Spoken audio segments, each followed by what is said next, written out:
भारत और चाइना के बीच में जो वार्ता लेफ्टिनेंट जनरल लेवल के बीच में जो चल रही थी, जो बैठक वो बैठक खत्म हो चुकी है। करीब 5.5 घंटों के आसपास ये बैठक चली है।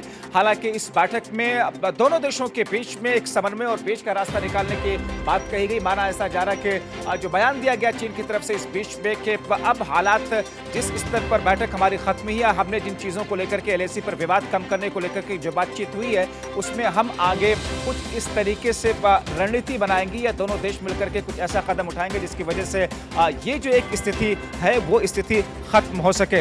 हालांकि इस बीच में देखा जाए बीते एक महीने में चाइना की तरफ से जिस तरीके से चाइना के आर्मी ने जो भारत के सरहदी इलाके हैं वहां पर जिस तरीके से घुसपैठ करने की कोशिश की या भारतीय आर्मी के सामने चाइना की आर्मी आए, उससे कहीं ना कहीं ये स्थिति ज्यादा बिगड़ती हुई दिखी है। आपको बताएं कि इससे पहले शुक्रवार शाम भी दोनों देशों के विदेश मंत्रालय के अफसरों के बीच में भी बातचीत हुई थी और भारत चीन के सामने पेंगोंग सो, गॉलवन घाटी और डेमचौक, यहां पर दोनों सेनाओं के बीच में तनाव को कम करने के लिए दरअसल इस बातचीत को रखा गया था। और आज यही वजह है कि सुबह 11:30 बजे के आसपास ये बैठक शुरू हुई थी और इस बैठक के बाद में माना ऐसा जा रहा था कि कोई ना कोई हल, कोई ना कोई रास्ता इस बीच में निकलेगा। बीते एक महीनों में इन्हीं इलाकों में दोनों देशों की सेनाओं के बीच में टकराव आमने सामने आ रहा था। भारत चीन से इस इलाके में जो स्थिति पहले रही है वो बनाए रखने की पेशकश इस बैठक में कर चुका। ये दरअसल भारत और चीन के बीच का जो विवाद रहा है वो स्थिति जैसा कि इस वक्त आप देख रहे हैं, आप वो जानकारी ले रहे हैं।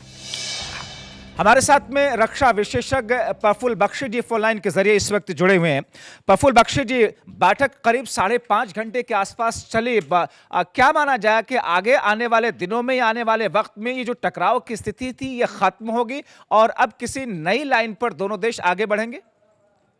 देखिए, ऐसा है, जब तक हमको रिजल्ट नहीं पता चलेगा, आप अनाउंस नहीं करेंगे रिजल्ट क्या हुआ, अब बताया नहीं जा सकता।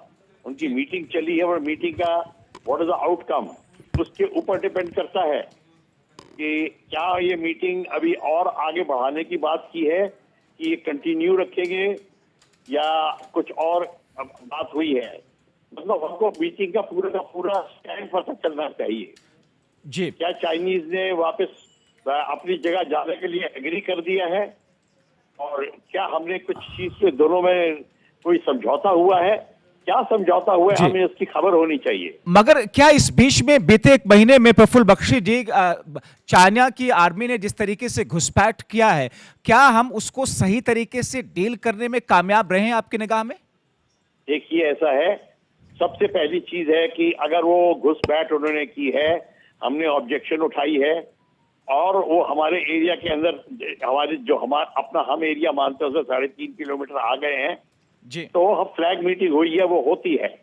फ्लैग मीटिंग एक नॉर्मल प्रोसीजर है। ये फ्लैग मीटिंग थी। इस फ्लैग मीटिंग का क्या नतीजा पहुंचा है हमें ये पता करना है।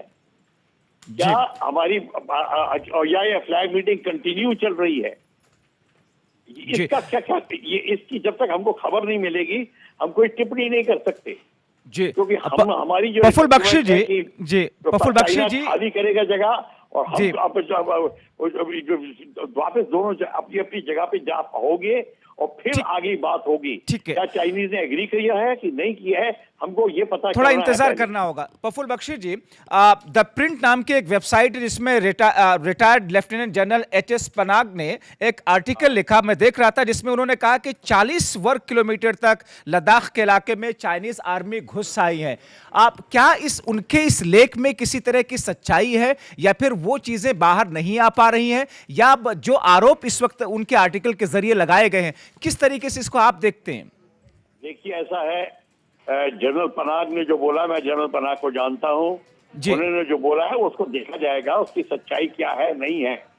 ये सच्चाई को जानने के लिए 1 घंटा लगता है सिर्फ जी, मगर पूरी मीडिया को 1 घंटे में पता चल सकता है कि ये सच है कि नहीं है। ठीक है, 40 स्क्वायर किलोमीटर पे अगर वो घुसे हैं, 40 स्क्वायर किलोमीटर का मतलब यही होता है कि 10 kilometre by 4 kilometre. Prafull Bakshi ji, चूंकि वक्त की एक समय सीमा, एक आखिरी सवाल, लद्दाख की 857 किलोमीटर का जो एरिया है जिसमें से 368 तो इंटरनेशनल बॉर्डर है, उस पर कोई दिक्कत नहीं है, सब कुछ उस पर साफ है, मगर 489 किलोमीटर का जो पूरा एरिया है वो कहीं ना कहीं उस पर स्पष्टता नहीं है, यानी कि उस सीमा को लेकर के। और भारत ये कह रहा है कि वो जो सीमा का विवाद है या स्पष्टता नहीं, वो एक दिक्कत का कारण है। तो ये दिक्कत कब तक सुलझेगी, कैसे इसको आप देखते हैं? देखिए, ये दिक्कत तब तक सुलझेगी जब तक दोनों की मीटिंग चलती रहेगी। अभी अगर मीटिंग नहीं, क्या आज की मीटिंग में क्या डिसाइड हुआ है, मैं आपसे ये पूछ रहा हूँ। जी, आपने कहा 5.5 घंटे में मीटिंग खत्म हो गई, तो खत्म होने के बाद क्या हुआ? जी, इसका कौन जवाब देगा? हम आपको टिप्पणी तभी कर पाएंगे जी, क्योंकि अगर अब भारत बिना कुछ जवाब लिए वापस आ गया है तो ये भारत के हित में नहीं है। जी। चलिए, तो इंतजार करते हैं, इंतजार करते हैं। नहीं लेगा तब तक बात बनेगी नहीं। बहुत शुक्रिया प्रफुल्ल बख्शी साहब, R9 टीवी के जरिए जोड़ करके अपने तजुर्बात की रोशनी में चीजों के अलग अलग पहलुओं पर अपनी बात रखने के लिए।